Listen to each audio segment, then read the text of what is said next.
Mesdames et messieurs, bonjour à toutes et à tous et bienvenue sur l'heure de la révélation avec l'apôtre Johnson Suleiman. Message en français, titre du message du jour, la gloire de Dieu, deuxième partie. Et qu'il vous souvienne que notre verset biblique pour sous-tendre notre message est tiré du livre de Jean chapitre 11 au verset 40. Nous avons retenu rapidement que la gloire de Dieu, c'est le remède d'une vie balkanisée. Une vie remplie de limitations, une vie qui a subi des problèmes, des afflictions, une vie qui en est au bout de ses forces. Nous avons aussi noté que la première chose que la gloire de Dieu fait dans la vie d'un homme quand elle descend, c'est qu'elle éradique complètement l'histoire de cet homme. Nous avons également retenu que l'histoire, quand on parle de l'histoire d'un homme, eh bien, ce sont des séquences d'événements dans le but d'affliger, de douleur, de peine, de regret la vie d'un être humain. C'est quand l'ennemi provoque des événements, des manifestations dans votre vie, autour de votre vie, juste pour que vous subissiez des douleurs, des peines, des regrets. On parle d'histoire d'un homme quand vous devenez un questionnement pour les gens. On parle d'histoire quand les personnes qui sont censées vous aider, vous assister, commencent à avoir pitié de vous, ou vous abandonnent, ou vous tournent le dos. L'histoire, c'est quand votre famille est reconnue pour l'opprobre. L'histoire, c'est quand les gens autour de vous doutent de votre Dieu à cause de votre vie, à cause de votre condition. C'est ça même la description de l'histoire d'un homme dans ce cas précis. La Bible dit que Lazare était malade et Lazare mourut de sa maladie. Donc, la vie de Lazare, en fait, était entourée d'histoires. Alors, la deuxième chose que la gloire de Dieu fait dans la vie d'un homme, quand elle descend, elle élimine complètement le retard. N'oubliez pas, nous avons dit que la première chose que fait la gloire de Dieu, elle élimine l'histoire. Elle éradique complètement l'histoire d'un homme. Et donc, la deuxième chose, la gloire de Dieu élimine tout retard. Pour en revenir rapidement à ce que Martha et Marie ont répondu à Jésus, quand Jésus s'est finalement présenté dans leur maison à cause de Lazare, elles ont dit, « Si seulement tu avais été ici, Seigneur, mon frère aurait survécu, mon frère ne serait pas mort. » En d'autres termes, chers amis, elles étaient en train de dire, « Jésus, tu es arrivé trop tard. » Mais gardez à l'esprit que quand la gloire de Dieu se manifeste, le retard n'a plus d'importance parce que le retard est éradiqué. De Jérémie chapitre 8 à partir du verset 20 au verset 22, la moisson est passée, l'été est fini et nous ne sommes pas sauvés. En d'autres termes, il dit que tout est déjà passé. Tout ce qui devait arriver est déjà arrivé. Et nous ne sommes pas sauvés. Au verset 21, il dit, « Je suis brisé par la douleur de la fille de mon peuple. Je suis dans la tristesse, l'épouvante me saisit. » Cela veut dire en fait que tout est fini pour moi. La situation de ma vie, la condition de ma vie a même affecté la couleur de ma peau. Et au verset 22, il dit ceci, « N'y a-t-il point de baume en Galade? N'y a-t-il point de médecin? Pourquoi donc la guérison de la fille de mon peuple ne s'opère-t-elle pas? » En d'autres mots, quand tout le monde pense que la moisson est passée, quand tout le monde pense que l'été est fini, Dieu peut encore se démontrer. Dieu peut encore se glorifier. Il peut encore révéler sa gloire. Parce qu'il y aura toujours une moisson après une autre moisson. Il y aura toujours un été après un été. Alors, quand vous pensez que tout est déjà fini pour vous, quand vous pensez que vous n'avez plus d'espoir, quand vous pensez que vous ne pouvez plus vous en sortir, que l'aide ne pourra plus vous atteindre, laissez-moi vous dire que Dieu peut encore se manifester. Dieu peut encore révéler sa gloire. Parce qu'il n'est jamais tard pour lui. C'est pour vous dire aussi, quand vous voyez les autres moissonner, et parce que vous ne moissonnez pas, parce que votre temps de moissonner n'est pas encore arrivé, quand vous voyez les autres jouir de leur été, et que votre été n'est pas encore là, que votre été ne se manifeste pas encore, ne vous en faites surtout pas. Ne vous inquiétez pas. Vous n'avez pas à vous effrayer. Il suffit simplement de vous accrocher au baume de Galade. Accrochez-vous à votre baume de Galade. Les autres sont en train de témoigner autour de vous et que votre témoignage n'est pas encore prêt. Accrochez-vous au baume de Galade. Accrochez-vous au médecin suprême. Accrochez-vous au plus grand des physiciens parce que moi je sais, je suis certain en mon cœur Le grand physicien est disponible. Il est toujours disponible et prêt à vous toucher, même à travers ce message. Parce que je peux vous assurer qu'en écoutant ce message, la gloire de Dieu est en train de se manifester déjà dans votre vie. Les miracles se produisent déjà dans votre vie, dans votre entourage. Vous savez, ce qui fait de Dieu Dieu, c'est que Dieu ne fonctionne pas selon votre plan. Il ne fonctionne pas selon votre emploi du temps. Si vous le voulez, jeûnez, priez, étudiez la parole, criez, chantez, jacassez, sautez, dansez, faites tout ce que vous voulez. Même si vous le voulez. Mais vous devez savoir qu'il y a des choses qui ne se manifesteront qu'à leur moment. Il y a des choses qui ne se manifesteront que quand leur heure aura sonné. Vous ne pouvez pas empresser Dieu. Vous ne pouvez pas le forcer à faire. Et c'est pour cela qu'il est Dieu. Peu importe votre prière, il y a certaines situations de vie. Il y a des résultats de destin qui ne se manifesteront qu'au moment opportun. Et la plupart du temps, l'heure de Dieu sonne. L'heure de Dieu arrive. L'heure de Dieu se manifeste quand vous cessez de vous accrocher à votre emploi du temps. Quand vous cessez d'être figé sur votre emploi du temps. Il ne vous revient pas à vous de fixer des objectifs à Dieu. Dans notre marche avec le Seigneur, vous activez son temps, vous activez sa saison, vous activez son heure de se manifester seulement quand vous mettez une pause, un stop à votre emploi du temps. Abraham a vu la manifestation de la promesse de Dieu. Abraham a eu son fils bien après qu'il ait complètement oublié même que Dieu lui avait fait une promesse. C'est pour cela même que Sarai a souri quand l'ange est venu et a fixé le temps de l'accomplissement. Parce qu'en fait, ils ont déjà tellement attendu, ils ont déjà tellement espéré, ils ont déjà tellement compté les jours, compté les mois, compté les années, espérant la manifestation de cette promesse qui a été faite à Abraham, mais ils ne voyaient rien se produire. Et alors, ils ont décidé de garder le silence. Ils ont décidé de retenir leur souffle et d'attendre et même d'oublier. C'est ce qu'ils ont fait. Et voilà que soudainement, l'ange apparaît et que l'ange fixe enfin le temps, la date de la manifestation du miracle, longtemps promis, longtemps attendu. Et donc, comme Martha et Marie ont dit à Jésus, si seulement tu avais été ici plus tôt, notre frère ne serait pas décédé. De la même façon, beaucoup de personnes en arrivent à déclarer ceci. Beaucoup de personnes en arrivent à confesser cette parole. Beaucoup de personnes en arrivent à dire, si seulement Dieu avait exaucé ma prière plus tôt, je ne serais pas en train de traverser ce problème maintenant. Si seulement Dieu avait exaucé ma prière plus tôt, je ne serais pas en train de souffrir maintenant. Beaucoup de personnes, beaucoup de femmes au foyer, beaucoup d'hommes, beaucoup de personnes qui espèrent tellement de Dieu finissent par se dire, si seulement Dieu m'a exaucé, je ne serais pas en train de faire face à ce genre de moquerie.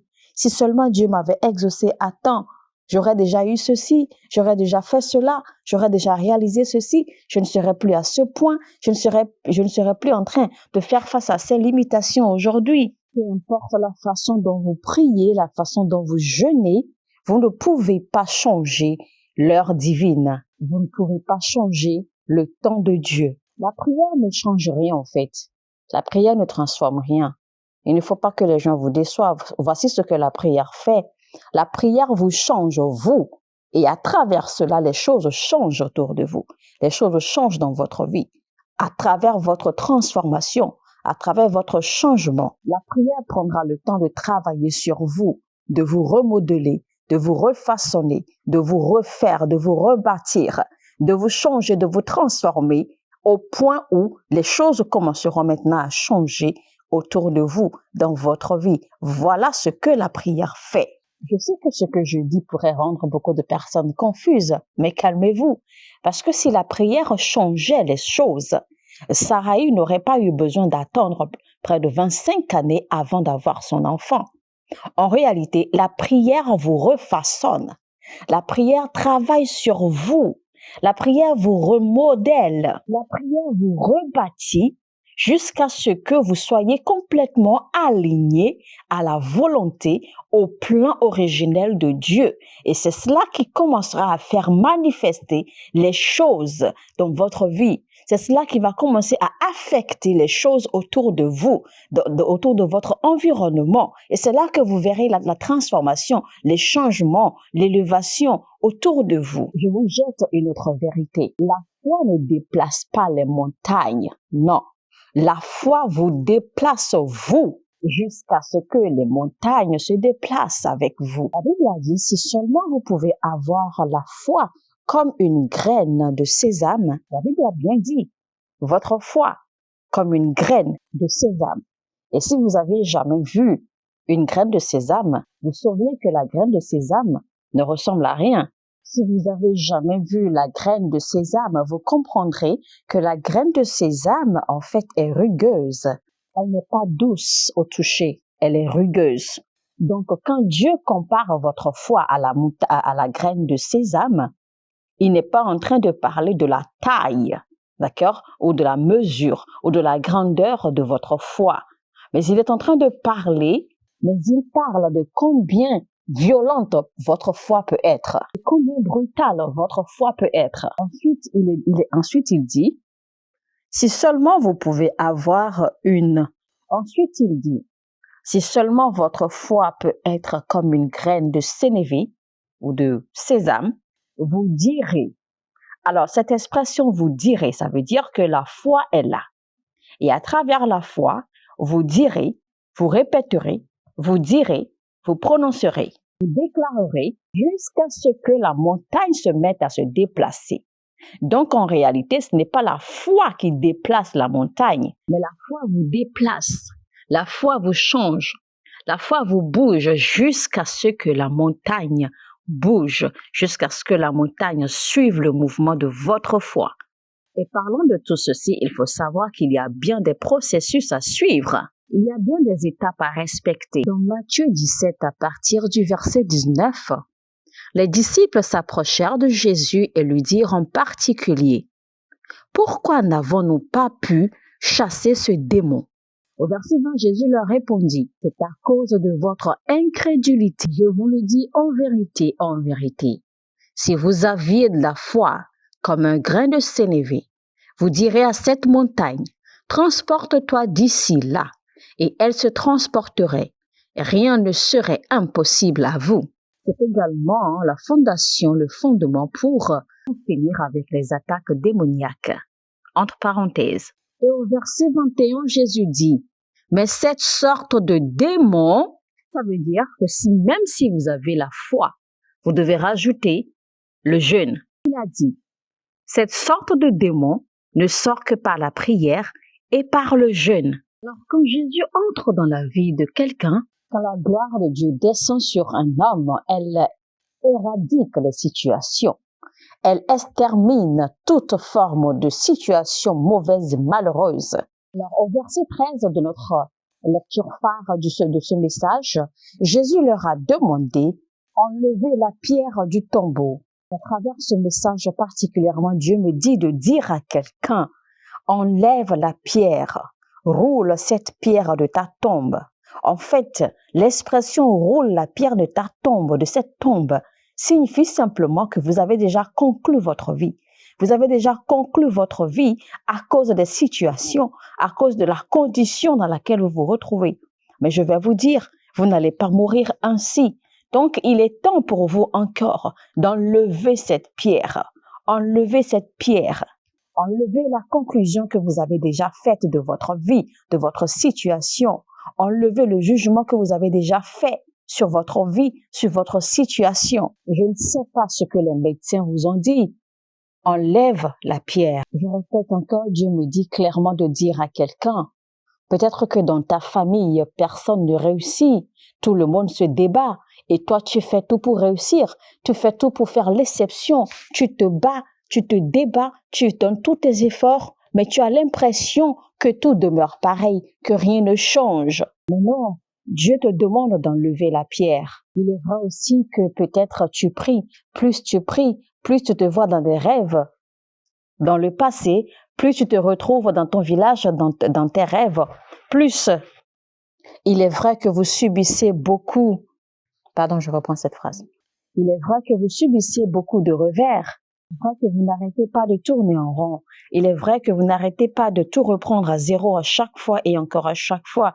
Mais Dieu me dit de vous dire, enlevez la pierre. Peut-être que la situation de votre vie, votre condition de vie vous a amené à perdre tout espoir. Peut-être que vous avez décidé de tout abandonner. Peut-être que vous avez décidé de ne plus combattre, de ne plus vous battre. Peut-être même que vous avez décidé de vous arracher la vie. Non, Dieu me dit de vous dire, enlevez la pierre. Je vais vous confier rapidement que parfois je traverse certaines situations. Je subis certaines choses parfois que je commence à poser des questions. Je commence à questionner Dieu. Mais au final, je me rends compte en fait que je n'ai pas le droit de le questionner. Je ne peux pas le questionner. Plusieurs fois, je me pose tellement de questions. Mais heureusement que le Seigneur me répond et il me dit, tu n'as aucune idée de là où tu vas. Tu n'as absolument aucune idée de ta destination. Parce que si seulement tu avais une idée de ta destination finale dans la vie, si seulement tu avais une idée de qui tu es et de pourquoi je t'ai fait, tu comprendrais alors la raison de toutes ces batailles. Tu comprendrais alors la raison de tous ces combats, de tous ces problèmes dans ta vie. Il ne vous revient pas à vous de conclure votre vie. Il ne vous revient pas à vous de fermer l'agenda de votre vie. Peu importe ce que vous traversez, je m'en vais vous dire qu'il est encore temps. Tout est encore possible. Tant que la gloire de Dieu ne s'est pas encore manifestée sur votre vie, c'est que tout est encore possible. La gloire de Dieu viendra pour éradiquer votre histoire. La gloire de Dieu viendra pour mettre fin à tout retard. La gloire de Dieu viendra pour exterminer toute situation autour de vous. Tant que ce n'est pas encore fait, ce n'est pas à vous de mettre la pierre. Ce n'est pas à vous de conclure. Ce n'est pas à vous de fermer la porte. Dieu me dit de vous dire, enlevez la pierre. Ouvrez la porte. Enlevez la conclusion que vous avez mise. Si vous êtes un homme de Dieu, un pasteur, un évangéliste, un enseignant, un prophète ou un fidèle, ne concluez pas votre vie à la place de Dieu. Ne concluez pas votre situation à la place de Dieu. Peu importe les diagnostics médicaux, peu importe la condition de vie dans laquelle vous vous trouvez, peu importe la condition de votre ministère, peu importe la condition de votre famille, peu importe vos combats, vos débats, vos défis, vos batailles, vos devoirs, vos regrets, vos situations, il est encore temps. Dieu me dit de vous dire, enlevez la pierre et croyez, parce que si vous croyez, vous verrez la gloire de Dieu. Alléluia. Mesdames et messieurs, ce sera donc tout pour aujourd'hui. C'était donc la gloire de Dieu, deuxième partie et fin. Nous espérons vivement que ce message vous a inspiré, vous a édifié. Pour mieux la comprendre, je vous recommande donc de faire recours à la première partie du même titre, La gloire de Dieu, avec l'apôtre Johnson Suleiman en français. Si vous n'êtes pas encore abonné à cette chaîne, faites-le maintenant.